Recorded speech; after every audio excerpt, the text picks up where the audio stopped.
I am sorry for our improper management, and I truly appreciate your assistance, General. There is no need to apologize. We Cloud Knights fight on the battlefield while you judges punish the criminals. We are two sides of the same Xianzhou Luofu, and it is my honor to serve the Ten Lords' commission. I've grasped the situation of the prison break. Now tell me more about the current state of the Shackling prison. Borison infiltrated the prison in disguise and released the prisoners, spreading chaos. Among the judges on duty in the 4 divisions, Judge Xueyi from the detention division was killed and is temporarily unavailable. So, I'm taking over her duties and commanding Arumaton spectral envoys and spiritfarers to quickly restore order in the affected areas. I, and the 2 behind me, will go deeper into the prison to investigate. General, the situation inside is still chaotic and perilous. Your presence would be... It's common for Cloud Knight generals to face danger directly. Hulei has escaped, and the Yaoqing envoy is being held hostage by the Borison. His fate is unknown. This is a grave matter. Not only did the Merlin's Claw offer no reproach, she decided to go after Hulei herself to prevent further calamity. I believe the Luofu owes her something in return for her fervent determination. How did the infiltrators learn about the location where Hulei was held? And how did they time their plan just before the Yaoqing messengers were ready to escort him? Finding the answer to these questions shouldn't be too difficult. What truly matters is if we can gather the clues that lead us to the mastermind behind all of this. I understand, but I'm afraid it won't be an easy task. For a long time, this hidden force has been pursuing their own goals and undermining the security of the Luofu. Backing down now will only encourage them to further endanger the peace here. The Ten Lords Commission will support your decision with everything we have, General. Dan Heng and Lingsha, I'll need both of you to accompany me on this challenging journey. Well, it's part of my responsibilities as the Cauldron Master. So, where would you like to start, General? Let's start with those Borison disguised as Foxians. My people have already prepared the evidence.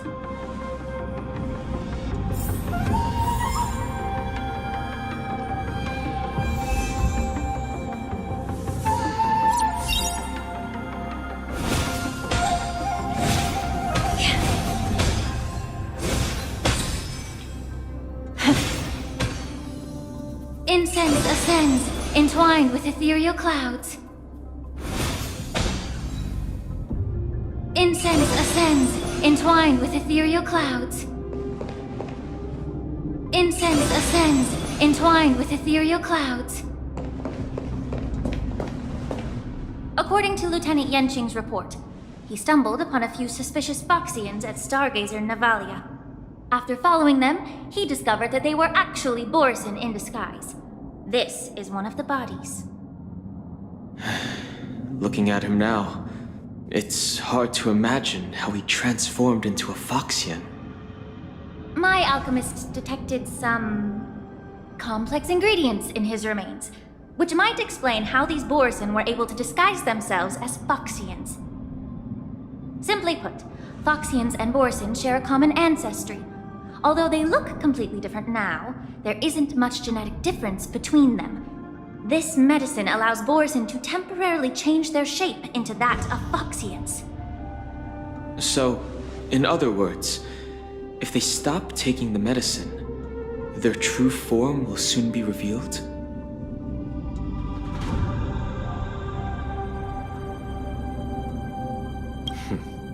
The formula and technique seem oddly familiar. The disciples of Saint Medicus.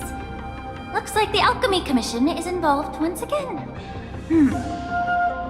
When I was sorting through the prescriptions they used, I came across one called Semblance Reversion Essence. It's designed to help those disciples suppress signs of their Mara-struck forms and maintain their normal appearance. When I compared it to the medicine found in the Borison's body...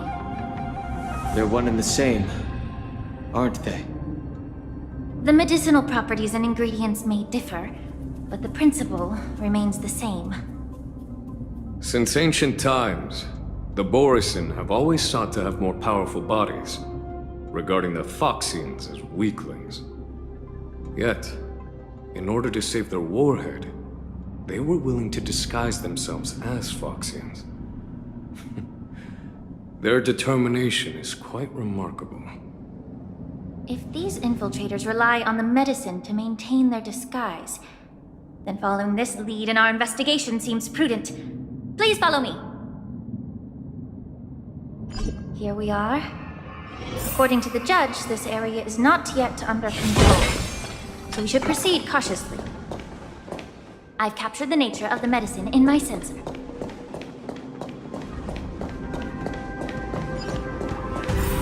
By following the medicinal fumes, we should be able to retrieve.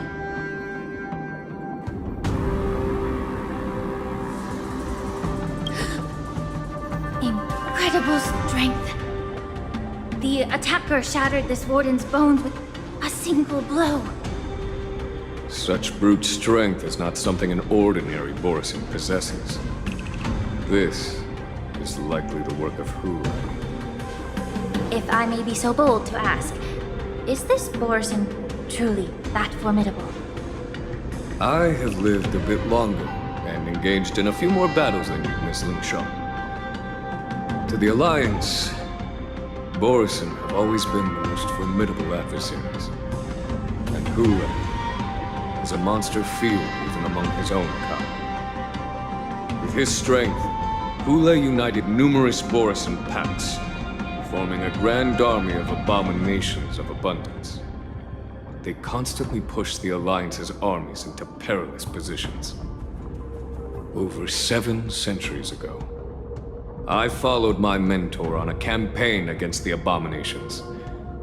And I personally witnessed the devastation on the battlefield after Hule appeared.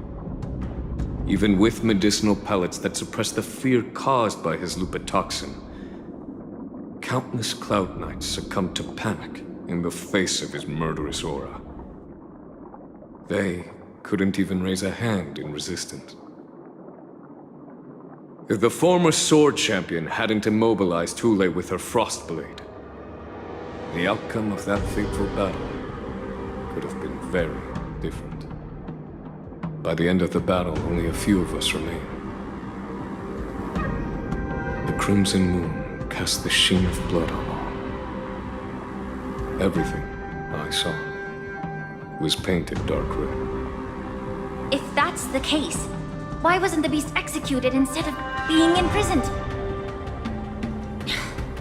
On the Xianzhou Jumi, the judges cast those unforgivable and nearly immortal abominations of abundance into the eternal flames of the stars, reducing them to ashes. Their so-called immortality is just a facade. I mean, nothing can truly defy death, can it? I just don't understand why the Lawfu kept this tumor for so long, leading to the terrible situation we're facing now. But I guess I understand. The people of the Lawfu are known for their kindness. Even when faced with the malignant tumor within the Alchemy Commission, they couldn't bring themselves to cut it out. Instead, they exiled the healer, who tried to solve the problem, to the Xianzhou Jumi. I understand if you hold grudges against me, Miss Lingsha. I take the blame for the resurgence of the disciples of Sanctus Medicus. As for why Hule was only in prison, I can shed some light on that too. I'm just a healer.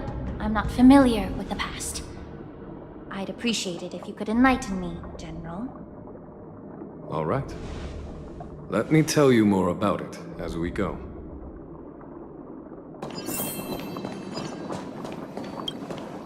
Did this Cloud Knight also take the medicine?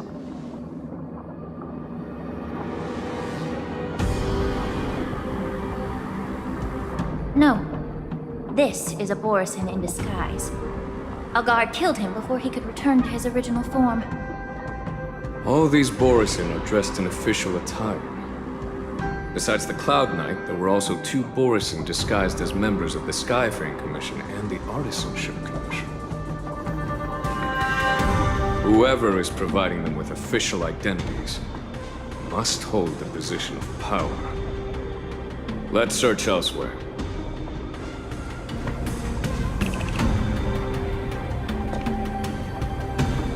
Incense ascends, entwined with ethereal clouds.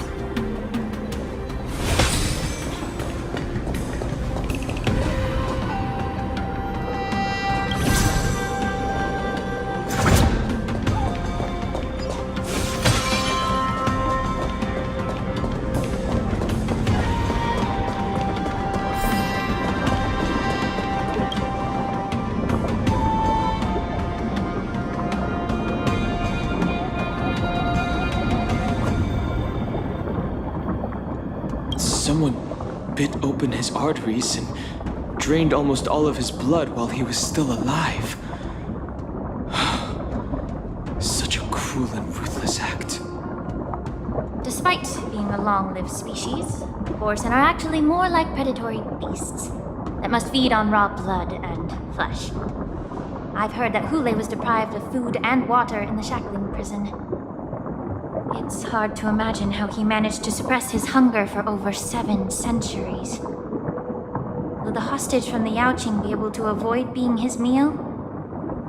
Such is the terrible nature of the abominations of abundance. We subjected him to the Forest of Swords to drain his life force. But in the end, his punishment turned into a test of our patience. Just like you said, Miss Lingsha. Casting a creature that can't be killed into a star would be a way to permanently get rid of it.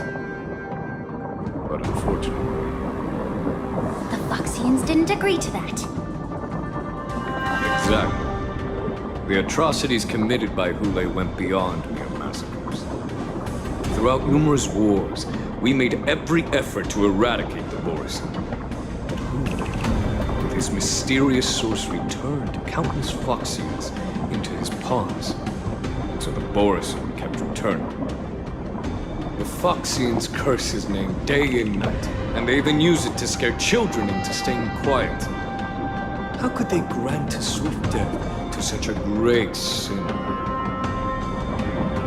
I wonder if you know why Hule wasn't taken into custody by the Foxian majority Xianzhou Yaoqing, but instead imprisoned in the Xianzhou Luofu, Miss Lingsha.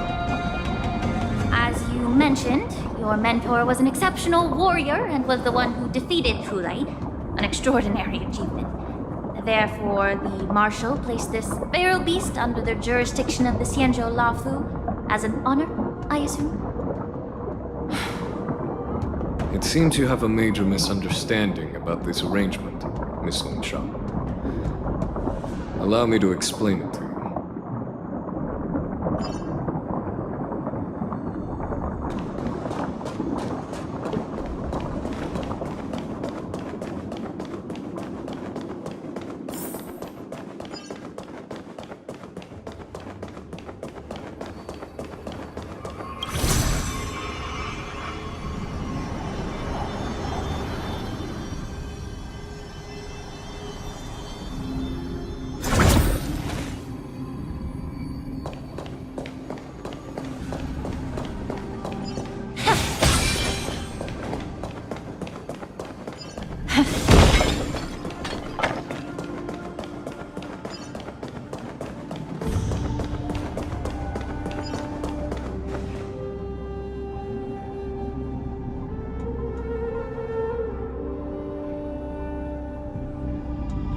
Yanqing told me that an IPC ship was attacked by Borisin. Is this what they were transporting on the ship? Yes. The Artisanship Commission and Alchemy Commission conducted a joint examination and found that parts of this machine are made from specially refined Borisin biotissue. I heard the Intelligentsia Guild has been researching the biological properties of long-life species. hoping to make medical or combat-related discoveries. However, they haven't dared to cross any lines due to their so-called relationship with the Alliance. Perhaps to those scholars, Borisin are no different from lab animals. Maybe the Borisin attacked that ship to retaliate against the Intelligentsia Guild for experimenting on them? No. If it were only about revenge, they could just wreck the ship and destroy all the cargo, instead of allowing it to end up in the shackling prison. It was a deliberate display to showcase the dangerous nature of the cargo in broad daylight. This way, the cargo would end up in the shackling prison, serving as a tool for the prison break. This skill in exploiting the blind spots of others' mindsets is so atypical of them. I'm afraid the IPC and the Intelligentsia Guild unknowingly became their accomplices.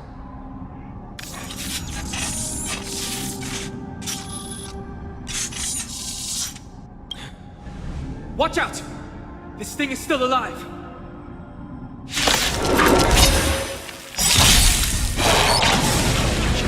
Even after suffering such severe attacks? Their imitation of long-life species has crossed the line. Let the show begin!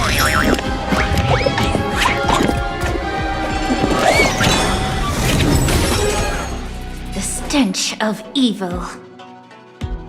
The truth burns clear as a flame. Everything in this world is merely fleeting.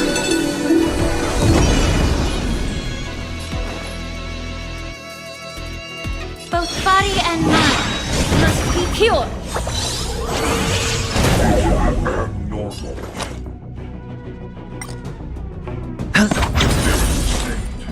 Still water uplifted. Take your positions. Dreams do come true.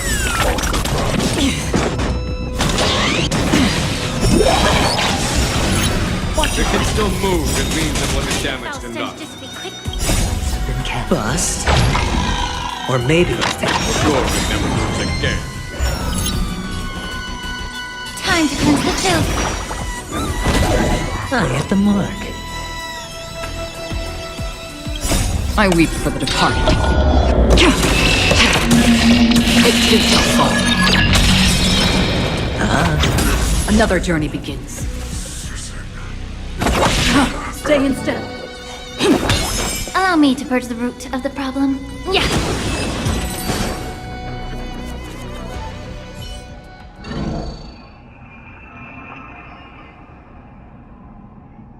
You haven't answered my question about why Hulei was imprisoned in the Lafu instead of the Yaoqing, General.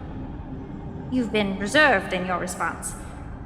Could it be that such an arrangement wasn't an honor?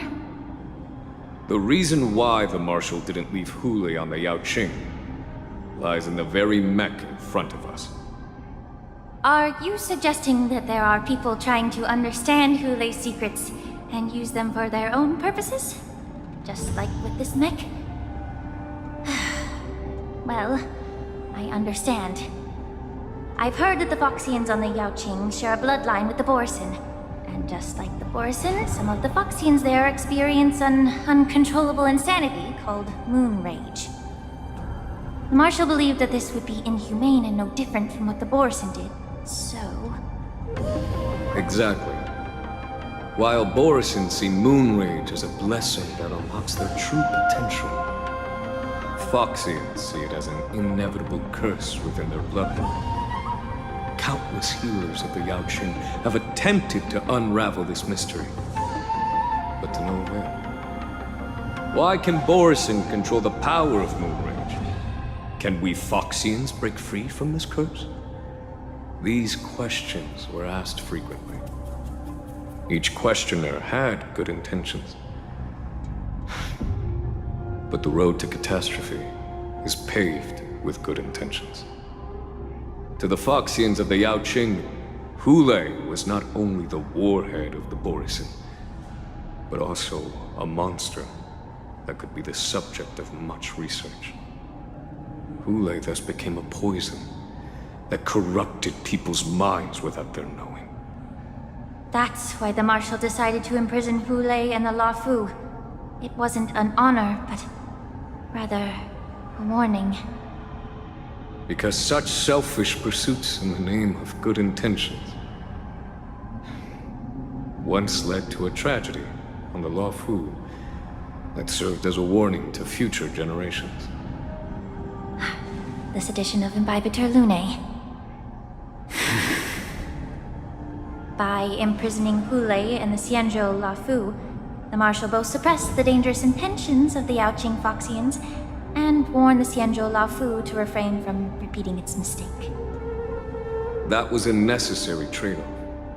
The Xianzhou alliance is not solely about the Xianzhou natives.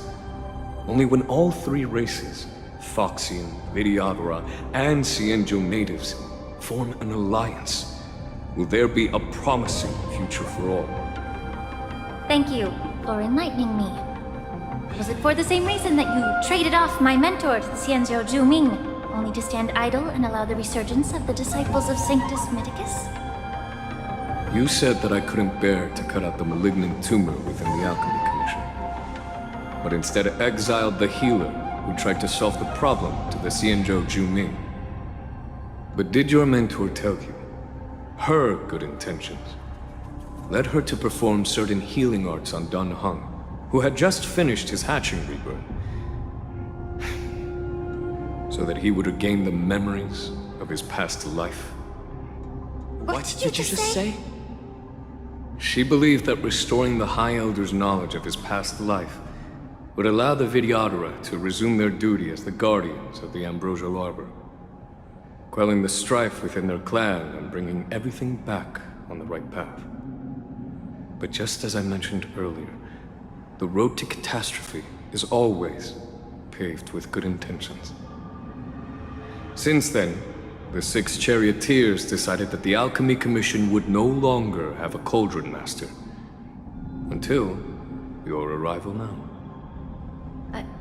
If that's the case, I should thank you for protecting my mentor by exiling her, General. Quite the contrary. I should be the one thanking you. Thanking me? All I ever want is to have a clear conscience. However, can long-life species truly achieve that goal in their long-drawn lives? For example, you were implicated along with your mentor and forced to leave your homeland without knowing the truth.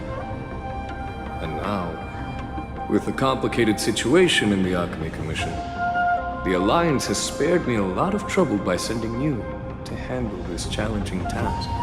Shouldn't I be thanking you instead?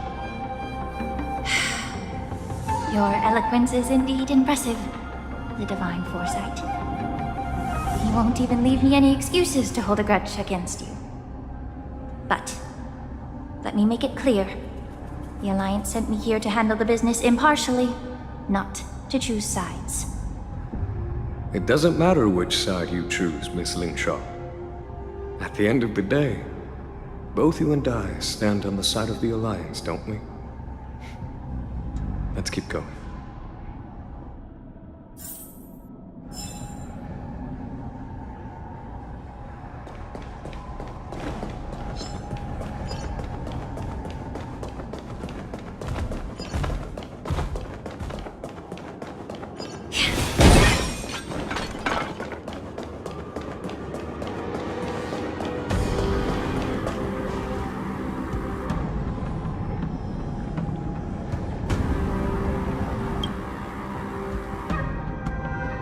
These Mara-struck soldiers don't appear to be escaped prisoners.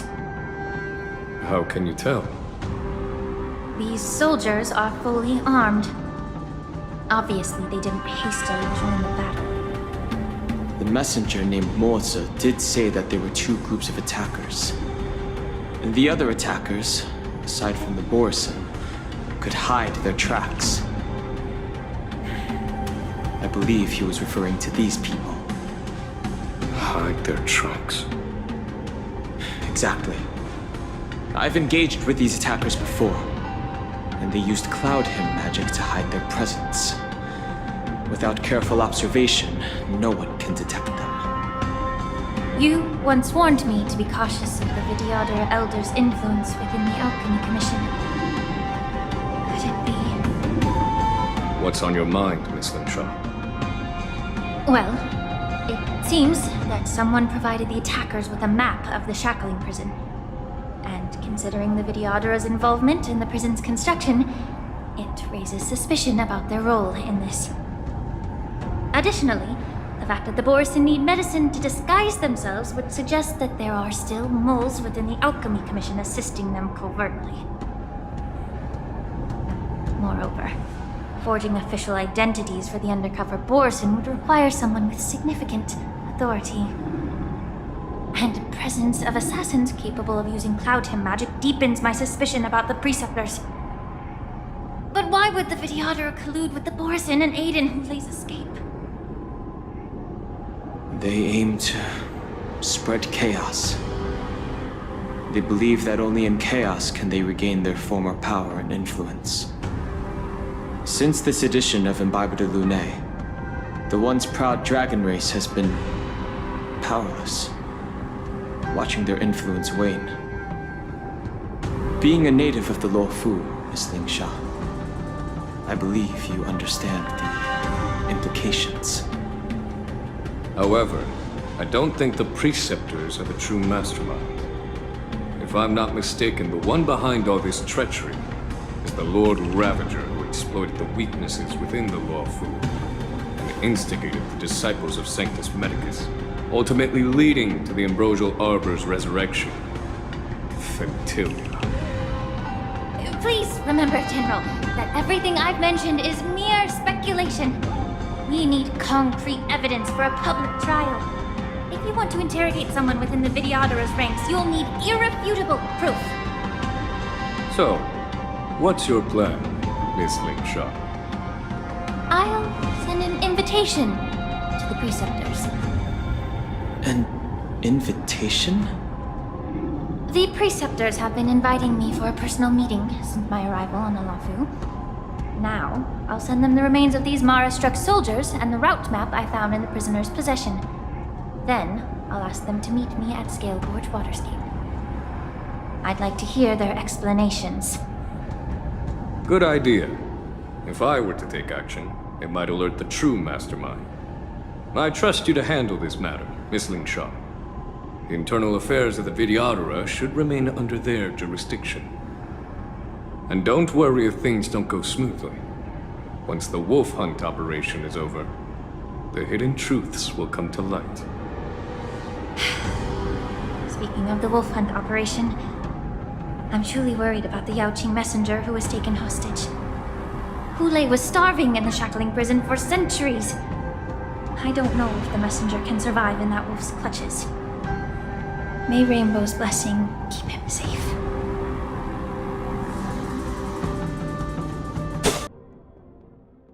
I'd like to hear their explanations. Incense ascends, entwined with ethereal clouds.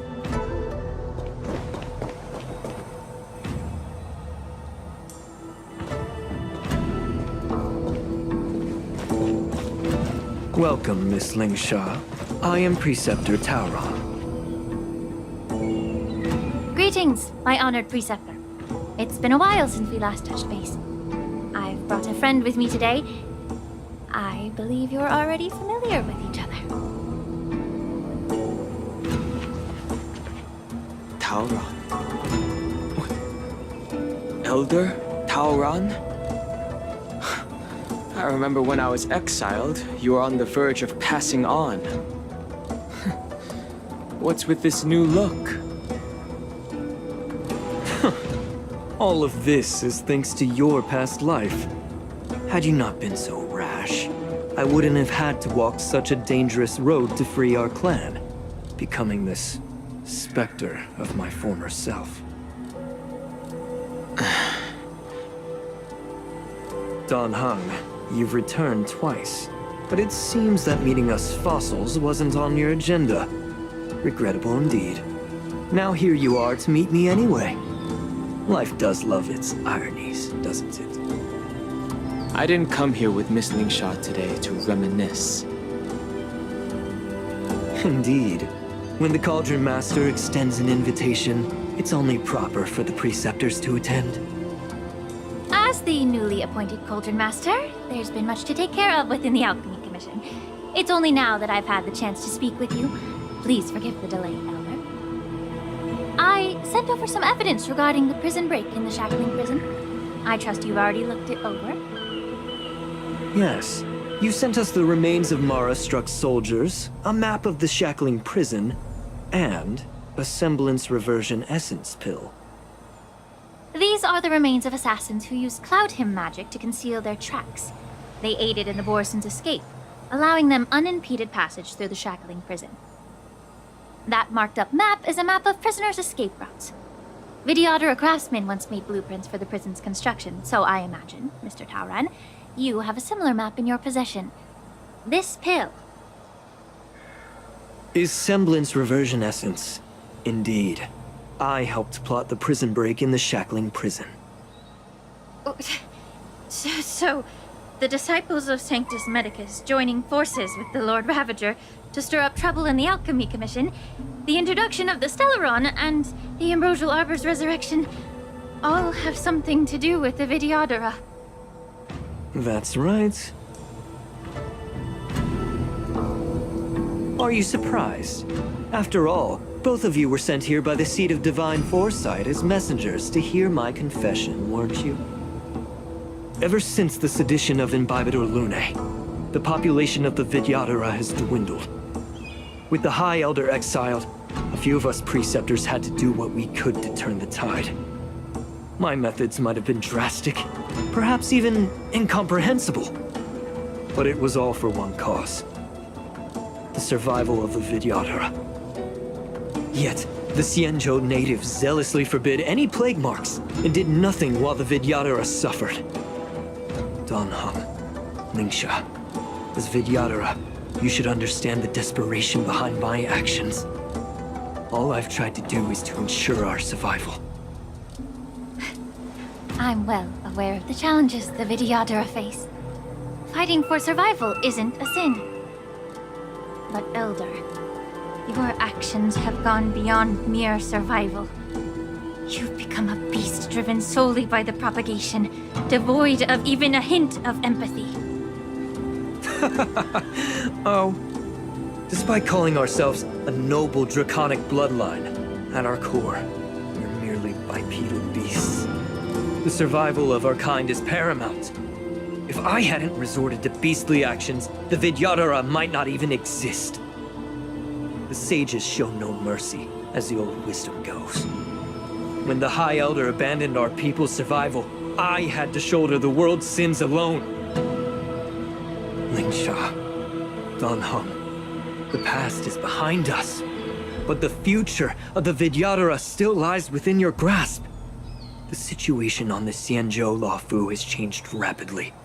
As Vidyadhara, we must unite in purpose and avoid the mistakes of the previous Imbibitor Lunae. I was initially skeptical about the Vidyadhara's betrayal of the Alliance. But after hearing your confession, I realized that there is no point in talking about trust. Breaking the covenant of our Alliance will bring war upon the Vidyadhara. Even if we are able to have offspring again, what difference will it make? Once my plan succeeds, the Alliance will see the Vidyadhara as their saviors, because both parties ultimately share the same interests.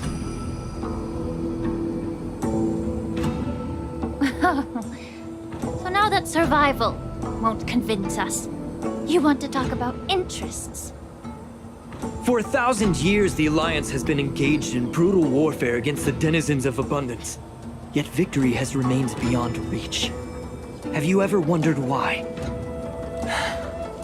Should the Alliance emerge victorious, they will inevitably become the next denizens of abundance. However, if they suffer defeat, the Alliance will face extinction. Thus, the Alliance has deceitfully upheld this precarious balance. However, I have a way to escape from this dilemma. The Alliance's path to salvation lies within the secret of dragon transmutation. Imagine if there were a way to transform other life forms into Vidyadhara. The Alliance would then possess an endless stream of soldiers and would not need to worry about casualties. Once the war ended, these soldiers would cease reproduction, eliminating concerns of overpopulation. This is the way to salvation for the Xianzhou Alliance. The ultimate path to end the universe's suffering under the immortality plague. Only we, the Vidyadhara, can achieve this. So, you relied on this rhetoric to manipulate the ignorant members of the Vidyadhara into serving you. I'm deeply disappointed in you, Elder. Your thoughts and intentions are completely devoid of empathy. Cloud Knights! Hold it!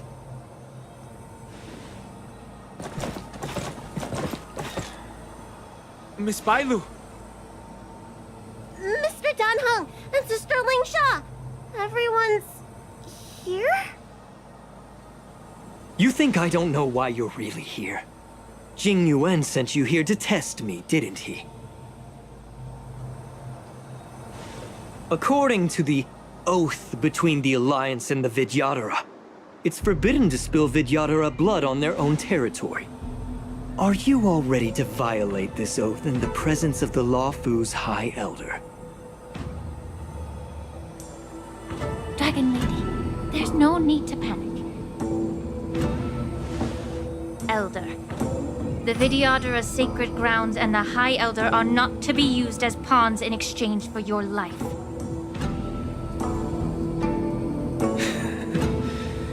Big game. As if you have the nation and the people's best interests at heart. But when it really matters, you use a small girl as your shield. It's ridiculously pitiful. I've said it before. Survival is never a sin. We are all Vidyadhara, so you should understand my intentions. And as a Vidyadhara, I will leave for you a dignified solution. Leave the Scale Gorge waterscape immediately, and appeal to the top echelons of the Alliance. Let the 6 charioteers hold a trial, and sentence me to exuviation and rebirth.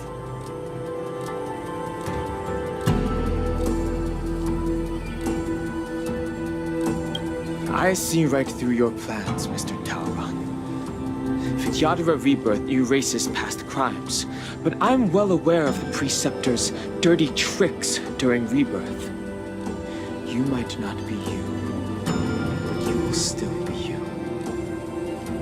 I won't forgive myself for past sins under the pretext of knowing nothing, nor will I allow you to evade accountability. Danheng. I've always disliked your inability to see the bigger picture. Rebirth hasn't changed you one bit. Miss Bailu, as High Elder of the Luofu Vidyadhara, please share your thoughts at this moment. I don't want to stay here. I'm tired of being pushed around.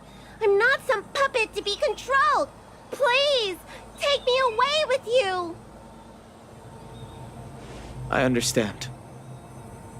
As the oath dictates, members of the Alliance are forbidden from harming Vidyadhara here.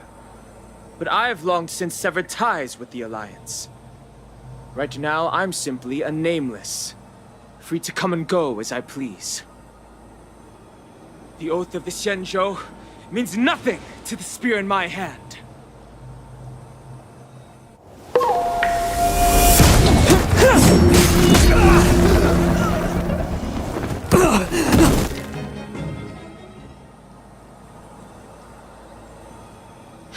Dragon Lady, are you all right? I'm fine. Thank you for rescuing me.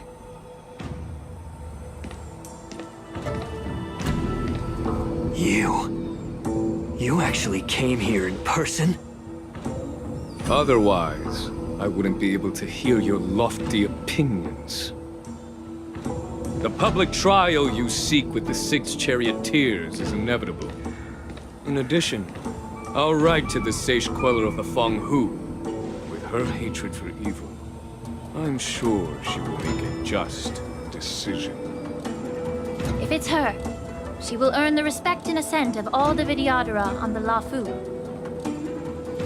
In terms of martial prowess, you indeed have the upper hand.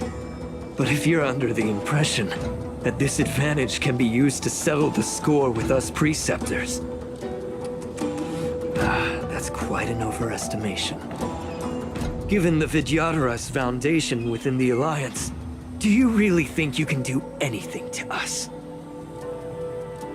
As I mentioned, I'll take all the blame and become the scapegoat.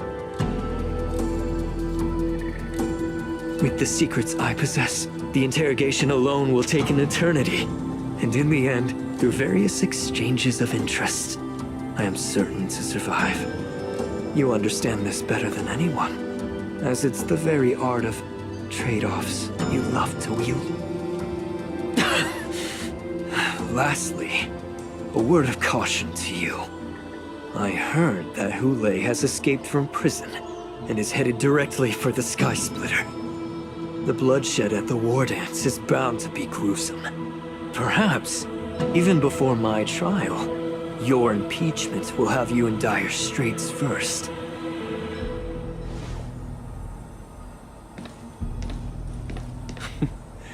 Regrettably, Mr. Taoran, the Sky Splitter only hosted Cloud Knights today. No audience. And just moments ago, Hulei was executed by the Cloud Knights.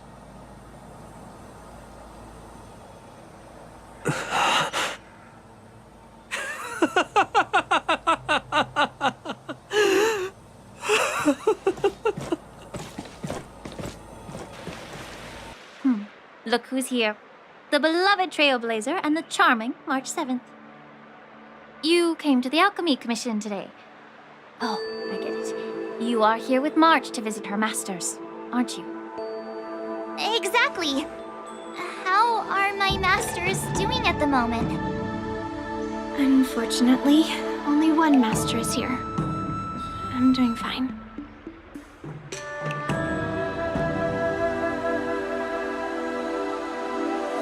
Hey, watch your words! Don't you jinx my master!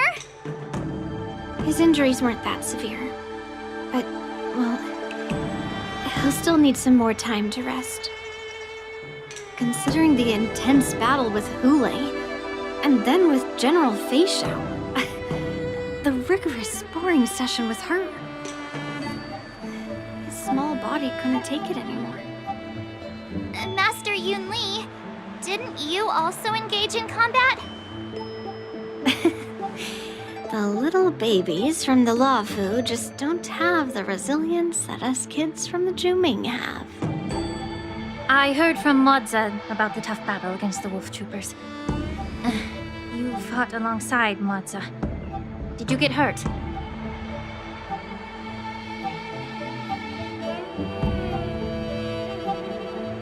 I can guess why. General Fei Xiao is just too strong. Yun Li, go and lie down. Got it, Lingsha. What about that smiley fox healer? And the guy with the hood? Thank goodness you and the others found Yao Cho. He lost a lot of blood and needs to rest properly. He and Maoza are seriously wounded. I've had to forcibly confine them to the Alchemy Commission. All 3 from the Yaoqing are critically injured. But fortunately, the Xianzhou Laofu has a miraculous healer lady. It's a silver lining in this misfortune. It looks like the entire delegation from the Xianzhou Yaoqing is gathered at the Alchemy Commission. Why don't we go see General Fei Xiao and bring her some fruit? I would normally say no, because they need to rest. But alas, what can you do when the 2 of them have a leader who's just as restless? General Fei Xiao just slipped out of the recovery room. She thinks she's so sneaky, but I know everything that happens in the Alchemy Commission. If you're looking to meet her, the luminescent depths might be your best bet. I spotted her heading that way earlier.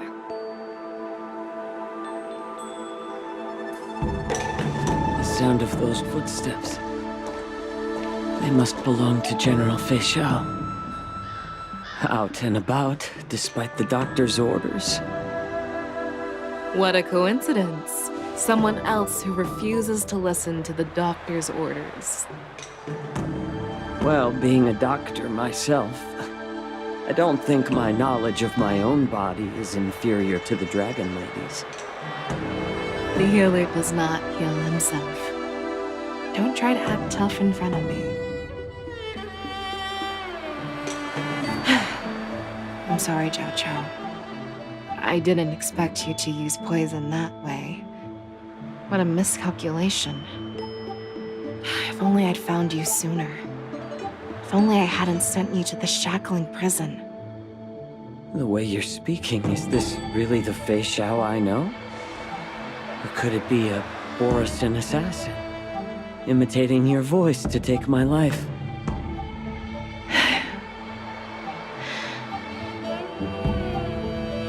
Zhao Chao, your eyes. You can't see anymore.